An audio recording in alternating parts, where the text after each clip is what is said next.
젊은 부자님들 안녕하세요. 모든 재테크를 거미줄처럼 연결하고 있는 재테크 슈퍼거미 법학자 훈우입니다.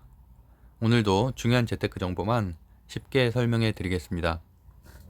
제가 매주 월요일부터 금요일까지 장이 열릴 때는 시황 분석 및 그날에 급등할 만한 종목들을 말씀드리고 있고요. 보통 토요일에는 브이로그, 일요일에는 저평가 우량주들을 설명해 드리고 있는데요.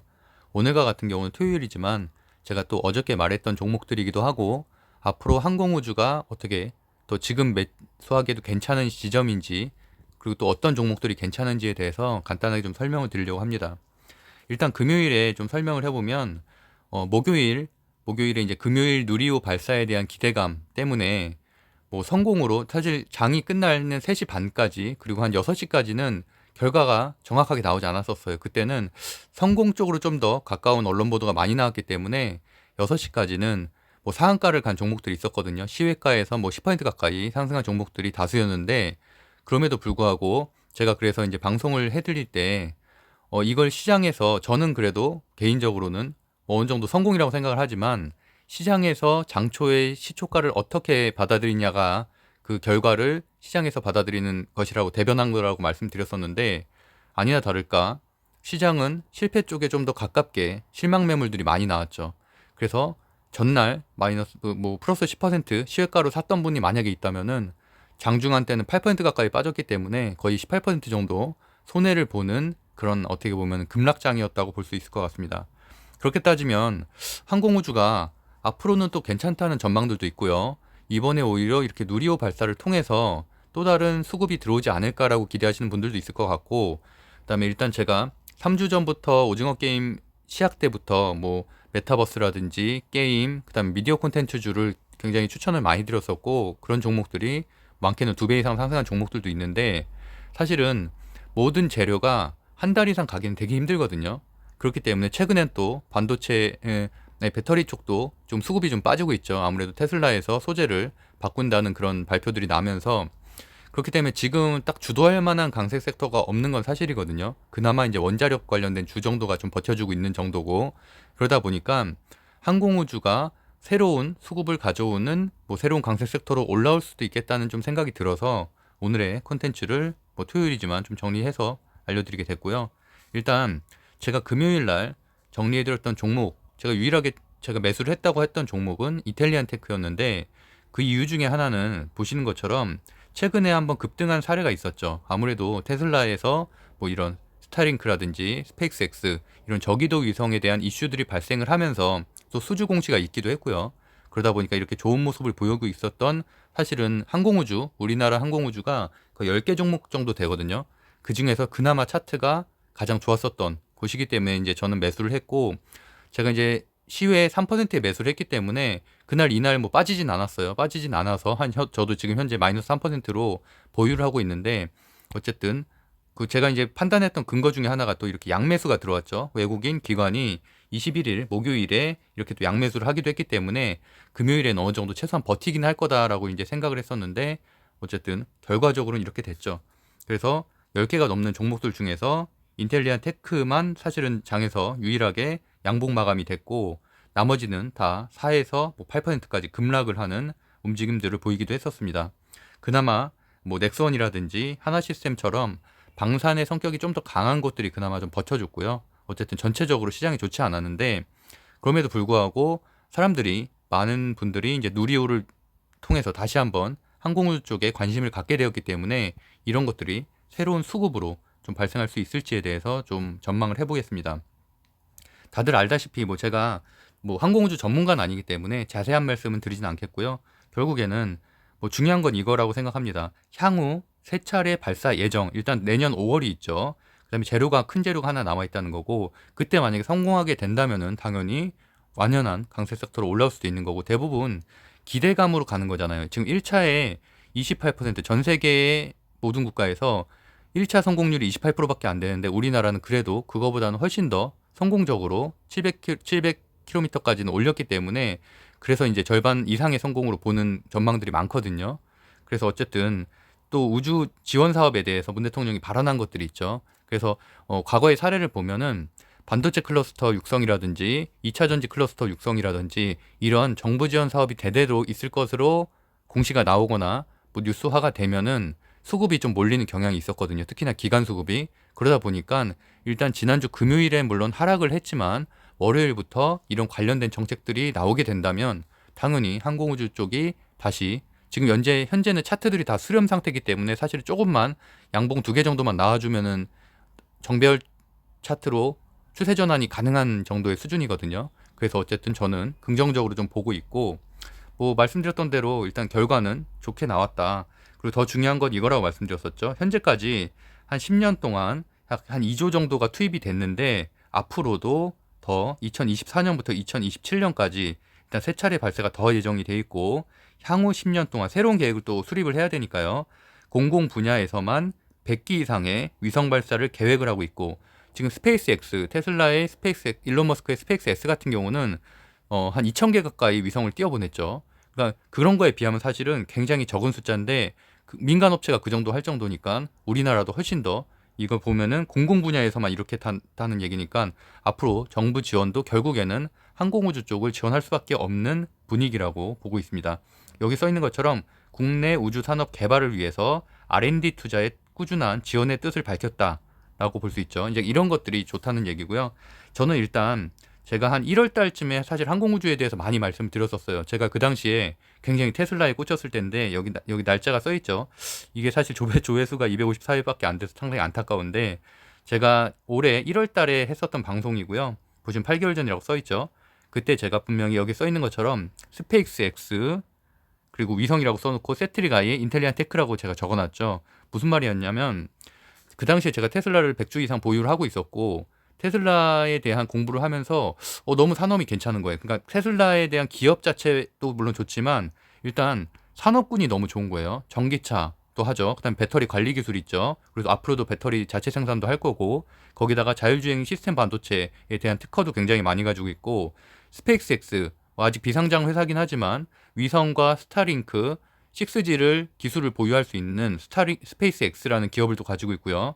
솔라시티도 가지고 있죠. 미국 내에서 태양광 1위 기업. 그러니까 이런 산업군들이 다 잘 되고 있잖아요. 전기차 날라갔죠. 배터리 날라갔죠.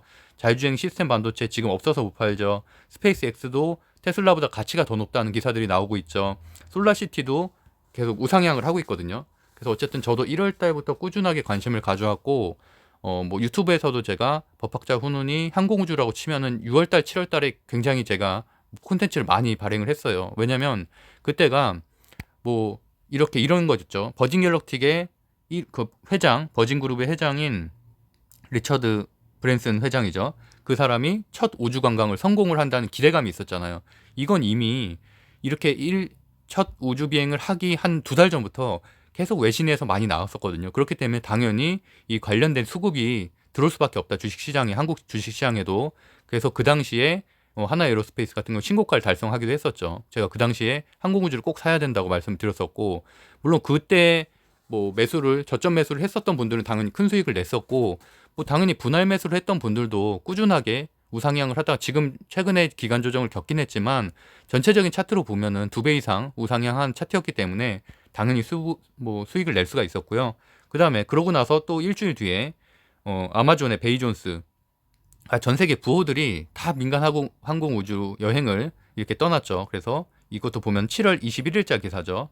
자동 제어 로켓을 타고 아까 말씀드렸던 브랜슨보다 더 높이 비행을 했다. 이렇게 경쟁하듯이.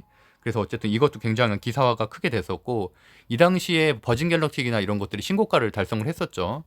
그리고 또 블루 오리진 또 지금 최근의 기사죠. 9월 28일, 10월 12일에 두 번째 우주 관광. 그러니까 사실 첫 번째보다는 파급력이 약하긴 하지만 꾸준하게 이렇게 재료를 발생하고 있다는 얘기고 스페이스X도 9월 16일자 기사죠. 민간인 4명을 태운 우주선을 성공적으로 발사했다.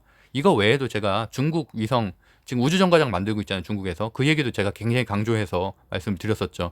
당연히 이런 우주 시대에 발맞춰 우리나라도 관련된 투자를 계속 진행을 할 거다라는 내용을 말씀을 드렸었고요. 보시면은 뭐 최근에 버진 갤럭틱 주가가 좀 폭락하긴 했죠. 16일 날 우주 관광 사업을 내년 4분기로 미뤄. 근데 어쨌든 이렇단 얘기는 내년에는 이것도 어느 정도 악재가 또 반영이 된 거니까 버진 갤럭틱 같은 것도 다시 이제 상승을 하고 있거든요. 그러니까 우주 관광 사업이 내년에는 본격화가 된다는 얘기죠. 이 얘기는. 그 얘기는 언젠가는 우리나라도 당연히 우주 관광 사업, 지금은 물론 뭐 몇억, 몇십억이 드는 그런 굉장히 고가의 레저지만 이게 대중화가 된다면 몇 천만 원까지 떨어질 시대가 10년 안에는 도래하겠죠. 그렇기 때문에 그런 미래에 투자하는 것들이 항공우주 관련된 주라고 할 수 있을 것 같고요. 이건 10월 21일 최근자 기사인데 굉장히 의미가 있다고 볼 수 있어요. 미국의 투자자들이 스페이스X의 기업 가치, 아직 비상장이에요. 기업 가치를 테슬라를 뛰어넘은 것. 지금 테슬라가 지금 굉장히 시총이 큰데 그거를 뛰어넘을 수 있다는 전망을 내놨다는 얘기죠. 그래서 보시면은 테슬라와 스페이스X의 현재 시가총액은 약 1010조 원, 1010조 원. 참 상상도 하기 어려운 숫자인데 어쨌든 그만큼 스페이스X의 가치를 높게 본다는 거고, 여기 써 있는 것처럼 스페이스X의 우주선이 통신, 교통, 지구 관측, 기타 우주 관련 영역에서 광범위하게 쓰일 것이요. 그러니까 제가 1월 달에 그 테슬라에 대한 내용을 말씀드리면서 이 얘기를 굉장히 강조했었거든요. 그러니까 결국에는 물론 테슬라가 전기차를 팔아서 수익을, 매출을 지금도 잘 내고 있고 실적도 이번에 되게 잘 나오면서 신고가를 달성했지만 그것도 중요하지만 스페이스 같은 경우는 스타링크라는 월정액 서비스가 있잖아요. 그러니까 구독형 서비스이기 때문에 이런 것들은 사실은 훨씬 더 꾸준하게 수익을, 매출을 발생할 수 있는 중요한 비즈니스라고 할 수가 있겠죠. 그래서 보시는 것처럼 스페이스X는 스타쉽과 스타링크 그 두 프로젝트 자금을 최근에 또 신규 자금 투자를 받았고, 스타링크는 수천 개의 위성들과 상호 연결된 인터넷 네트워크를 구축하려는 프로젝트다. 그래서 한마디로 쉽게 설명을 드리면 여기 써있죠. 전 세계 어디서나 소비자들에게 초고속 인터넷을 쓸 수 있도록 하는 것이 운영 목적이다. 지금 이제 메타버스 관련된 주가들이 올라가는 이유, 또 페이스북이 메타버스 때문에 이름을 바꾼다고 하죠. 아예 회사 이름 자체를. 그 다음에 네이버도 제페토나 이렇게 굉장한 투자를 하고 있고, 뭐 하이브 같은 경우도 위버스라는 메타버스를 키우고 있고요. 그러니까 결국에는 가상현실 세계 이런 메타버스를 우리가 굉장히 빠르게 하려면은 당연히 휴대폰도 뭐 이런 칩셋이나 이런 것도 발달을 해야겠지만 더 중요한 거는 6G, 그러니까 굉장히 빠른 인터넷이 있어야지 버벅거림 없이 우리가 다 이런 서비스를 이용할 수가 있겠죠. 그래서 이제 스페이스X는 현재까지 1740개의 위성을 발사를 했어요. 오히려 나사가 이제 수주를 맡기고 있죠. 스페이스X한테. 그렇기 때문에 굉장히 이 높은 가치를 판단하는 거고, 현재 이미 14개국 10만여 명에게 시범 서비스를 제공을 하고 있어요. 이게 99달러다. 그러니까 이게 전 세계로 뻗어나가고 또 B2B로 기업한테 이런 플랫폼을 제공하거나 이런 거를 뭐 통신선을 어느 정도 이렇게 통신선을 제공하거나 이렇게 하면은 당연히 거기에 대한 수익은 엄청나게 커지겠죠. 그런데 뭐 여기에 대해서 이제 공부를 꾸준하게 해보시면 참 좋을 것 같은데, 오늘은 제가 최대한 간단하게 설명을 드리려다 보니까 일단 이 단어를 기억하셨으면 좋겠어요. 적외도, 이게 핵심이거든요. 적외도 340km에서 1100km까지 킬로미터까지 소형 위성을 이용해서 지구 전역에 초고속 인터넷을 구현한다는 계획. 그래서 지금 적외도란 단어 일단 기억하시고요. 넘어가시면 그 다음에 뭐 이런 것들은 아크 인베스트먼트라든지 이런 미국의 ETF 상품을 구성할 때 다양한 그 종목들을 뭐 지금 최근에 올해 수익률이 상당히 높았죠. 버진 갤럭틱이 또 이렇게 급등을 하고 하면서 그런 내용인데, 여기서 좀 기억하셔야 될 만한 것들은 일단 차트로 보면은 로럴 스페이스 앤 커뮤니케이션이 상당히 좋거든요. 다른 것들은 사실은 고점 찍고 지금 좀 조정 중인데, 로럴 스페이스 앤 커뮤니케이션 같은 경우는 보시는 것처럼 주요 사업이 통신 위성과 지상 시설의 통합 네트워크 관리예요. 그러니까 결국에는 아까 말씀드렸던 메타버스 같은 것들을 실행하기 위한 6G라든지 적외도 위성으로 통신 말 그대로 더 빠른 인터넷을 제공하는 이런 사업이 현재도 주가 상승률이 상당히 좋다는 얘기고요. 그 다음에 넘어가시면은 뭐 이거는 주요 기업가들, 진짜 뭐 우리가 다 이름 알만한 빌 게이츠, 제프 베이존스, 일론 머스크 같은 정말 전 세계 1, 2, 3위의 부호들도 다 우주 산업에 굉장히 관심을 갖고 있고 투자를 적극적으로 하고 있다라는 내용이고요. 또 어쨌든 우리나라는 또 특이한 성격이 있죠. 어쨌든 남북 대치 관계잖아요. 그러다 보니까 방산주 성격도 띠고 있어요. 사실은 누리호 같은 그런 위성에다가 그렇게 우리가 이제 발사체를 개발을 이번에 성공적으로 한 건데, 거기다가 사실은 핵을 실으면 핵폭탄이 되는 거죠. 그러다 보니까 물론 그걸 우려하는 외신들의 목소리도 있지만 어쨌든 방산주로서의 수급도 들어오고 있는 거거든요. 뭐 이런 국민연금에서도 계속 지속적으로 방산주를 사고 있고, 기관 수급이 꾸준하게 들어올 수 있다는 또 다른 장점이 있는 거죠. 그냥 100% 민간 우주 항공 회사기만 하면 방산주에 대한 수급이 안 들어올 텐데 어떻게 보면은 뭐 주가가 크게 빠질 리는 없는 거죠. 근데 버진 갤럭틱 같은 경우는 100% 민간 우주 항공 회사기 때문에 변동성이 엄청나요. 근데 방산주 성격도 띄고 있기 때문에 주가 방어는 하방은 최소한 지지가 된다는 얘기죠. 급락할 가능성은 적다. 이 정도 일단 이해하시면 될 것 같고, 일단 하나에어로스페이스 같은 경우 올해만 2배 가까이 상승을 했기 때문에 사실은 주가가 고점인 건 맞지만 뭐 매출도 되게 잘 나오고 있고 방산주로서의 매출도 성장세가 있다 정도로 일단 이해하시면 될 것 같습니다. 일단 내년 5월에 누리호 2차가 발사될 계획인 것들이 상당히 현재 매수하기에도 괜찮은 지점이다. 다만 좀 더 조정이 온 다음에 매수를 할 건지 지금 매수할 건지 그 정도의 결정이라고 할 수가 있겠죠. 그리고 또 한국 항공우주 같은 경우도 써 있는 것처럼 미국의 스페이스 X와도 협업을 하고 있다. 그리고 하나 에어로스페이스는 주요 엔진 기술을 주도하고 있고 하나의 자회사인 세트리가이나 하나 시스템 같은 경우도 위성 사업 쪽, 그다음에 또 방산 쪽으로도 같이 개발을 하고 있다. 그럼 우리나라 항공우주 종목들 중에서 뭐 일단 4개 정도 대표적인 것들만 제가 가져왔습니다. 일단 시총이 크고 가장 대표적이라고 할 수 있는 하나 에어로스페이스 같은 경우는 일단 3개월 주가 차트를 보면은 고점을 찍고 이때가 2분기 실적 발표했을 때요. 이때가 엄청난 어닝 서프라이즈가 나왔거든요. 그러면서 최고가를 달성하고 현재는 조금 빠져 있는 상태인데 시총은 일단 2조 3,800억 원이고요. 그다음에 보시면은 특이한 사항은 국민연금공단이 12%를 들고 있죠. 이 얘기는 지속적으로 연기금이 들어올 수 있다는 거예요. 수급이. 그리고 하나가 한 34% 정도 들고 있고요. 주요 매출 구성에 보면은 방산산업이 40%가 넘죠. 근데 이거는 결국엔 현재 ESG 경영이 세계적인 트렌드이기 때문에 방산에 대한 매출은 줄여갈 수밖에 없거든요. 결국에는 민간 항공우주 쪽으로 더 발전시킬 수밖에 없다. 왜냐하면 한화라는 게 결국엔 한국화학의 그 약자잖아요. 그만큼 방산 기업의 이미지가 강했는데 유럽 같은 경우는 ESG 그 수치에 못 미치는 기업들에겐 투자하지 않겠다고 선언을 했기 때문에 유럽 기관 투자자들이 이런 방산 기업 또 살상 무기를 만드는 기업에게는 투자를 점점 줄여나가고 있거든요. 그러다 보니까 하나 같은 경우도 최근에 좀 자회사를 매각한 것들이 좀 있죠. 그래서 결국에는 항공우주 쪽으로 방향을 확실히 정하고 그쪽으로 투자를 늘려가고 있다라는 부분이고요. 매출액 상당히 좋죠. 매출액이 올해 매출액이 전년 대비해서 상당히 큰 폭으로 늘어나고 있고 6조가 넘죠. 거기다 영업이익도 좋고 영업이익률, ROE 다 좋기 때문에 저는 당연히 하나에어로스페이스는 저점으로, 그러니까 저점 매수가 아니라 어쨌든 분할 매수해서 꾸준히 모아가기에도 상당히 좋은 기업이라고 여러 번 지금까지 방송을 통해서 말씀드렸었고요. 일단 목표 주가는 64,000원인데 이게 10월 18일자 리포트예요. 지금 더 떨어졌죠, 주가가. 그러다 보니까 30% 이상의 상승 여력이 있다.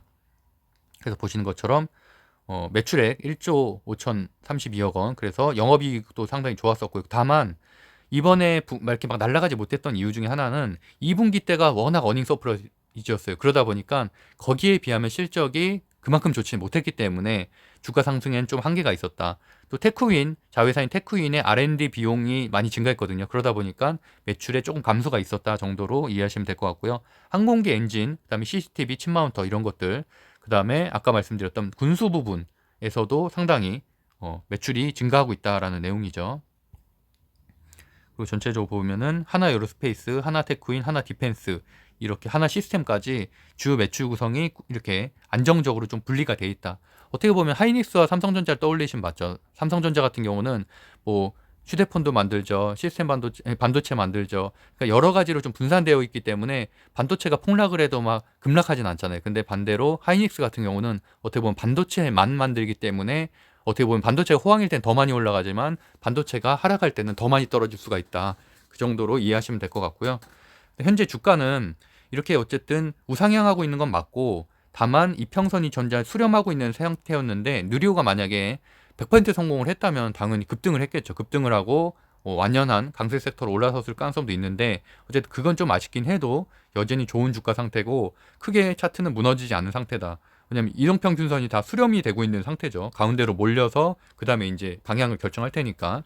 다만 아쉬운 거는 2분기 대비해서 실적이 좀 낮고 수급은 조금 빠졌다라고 보고 있지만 뭐 당장 다음 주부터라도 정부 정책이 좀 나온다면 다시 수급이 몰릴 수도 있겠죠. 다음으로 시총 3조짜리 한국 항공우주인데 한국 항공우주는 보시는 것처럼 좀 변동성이 있고요. 상대적으로 한국수출입은행이랑 국민연금공단이 이렇게 보유 지분을 갖고 있다는 게 좀 특이한 점이기도 하죠.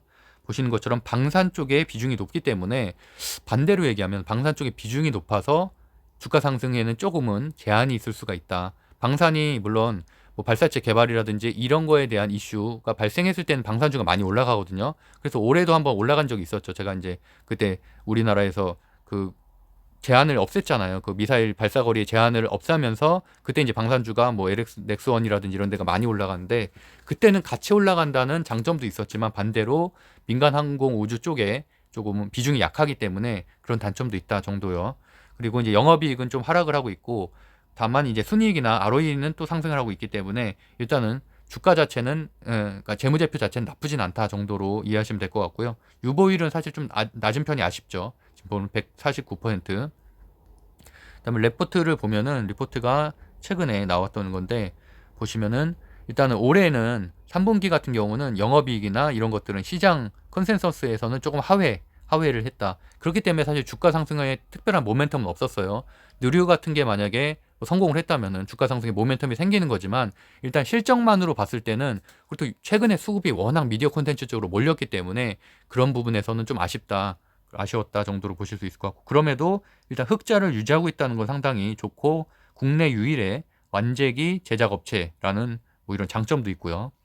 또 마찬가지로 고점을 찍은 후에 2월 달에 찍은 후에 주가가 지금 30% 정도 낮은 상태인데 어쨌든 그래도 크게 빠지진 않고 하방이 좀 견조한 게 장점이고요. 그렇기 때문에 어느 정도 재료만 발생한다면 다시 상승할 수가 있겠죠. 이평선은 현재 수렴 중이고 다만 실적이 좀 낮고 수급이 좀 하락하고 있는 게 아쉽다. 그래서 AP위성 빠르게 보면은 시총은 2천억대로 2천억대의 작은 주식이기 때문에 상당히 변동성이 큰 편이고요. 보시면은 개인 주주가 보유율이 48%나 되기 때문에 그래서 사실 세력들이 장난치기 되게 좋은 주식이죠. 보시면은 위성 제조가 한 88% 정도를 기록을 하고 있고 다만 아쉬운 거는 외국인이나 기관 수급의 비율이 보유 지분이 상당히 낮은 편이다. 그리고 매출액도 현재는 적자를 계속하고 있기 때문에 그 부분은 좀 아쉽다. 그리고 보시면은 레포트 자체는 뭐 좋게 나왔어요. 그래서 보면은 매출액 자체는 이번엔 적자 전환을 하긴 했지만 내년 이후 지속적인 실적 성장이 기대된다. 위성통신 단말기 핵심 기술을 보유하고 있다 정도로 보시면 될 것 같아요. 그리고 매출 비중은 역시나 위성 제조 부분이 상당히 큰 편이다.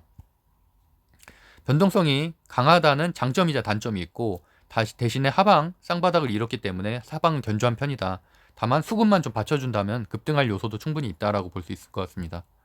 그 다음에 이제 제가 말씀드렸던 인텔리안테크인데 인텔리안테크는 최근에 보시는 것처럼 다른 차트와 좀 다르죠. 앞서 그 세 기업보다는 최근에 급등한 모습을 볼 수 있죠. 9월 초에도 한번 급등한 게 있고 시총은 6천억대로 최근에 이제 아무래도 저시총 기업들이 잘 나가다 보니까 그런 부분에 있어서는 장점이고요. 또 개인 주주가 보유하고 있기 때문에 세력들이 들어오기에도 좋은 주식이고요.